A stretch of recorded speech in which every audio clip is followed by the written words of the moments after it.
సంస్థపై వస్తున్న ఆరోపణలను తిప్పికొట్టారు ఆ సంస్థ మేనేజింగ్ ట్రస్టీ ఎండి నారా భువనేశ్వరి.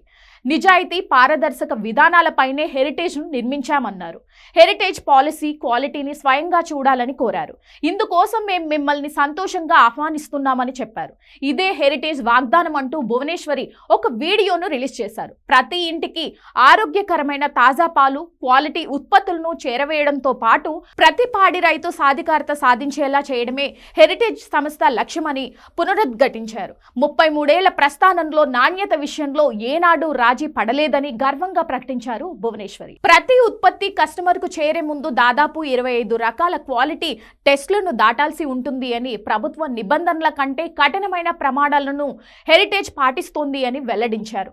500 మంది నిపుణుల నిరంతరం పర్యవేక్షిస్తూ ప్రతి ఇంటికి సురక్షితమైన పోషక విలువలున్న పాలను అందిస్తున్నామన్నారు. ఎవరైనా సరే స్వయంగా వచ్చి పరిశీలించుకోవచ్చని బహిరంగంగా సవాల్ విసిరారు. హెరిటేజ్ విజయంలో అసలు హీరోలు పాడి రైతులే అన్నారు భువనేశ్వరి.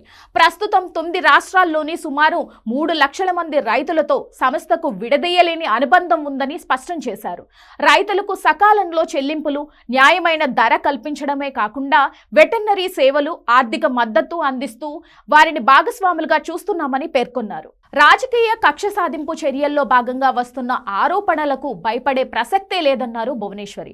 సంస్థ విషయంలో తమ అంకిత భావం ఇవాళ మొదలైంది కాదని, 3.5 దశాబ్దాల సుదీర్ఘ ప్రస్థానమని గుర్తు చేశారు. భవిష్యత్ తరాలకు కూడా నాణ్యమైన సేవలను, నమ్మకాన్ని కొనసాగిస్తామని ఆమె భరోసా ఇచ్చారు. విమర్శలు చేసేవారు క్షేత్రస్థాయి వాస్తవాలను తెలుసుకోవాలన్నారు. హెరిటేజ్ అనేది కేవలం ఒక వ్యాపార సంస్థ మాత్రమే కాదని, లక్షలాది కుటుంబాల జీవనాధారం, నమ్మకమని భువనేశ్వరి స్పష్టం చేశారు.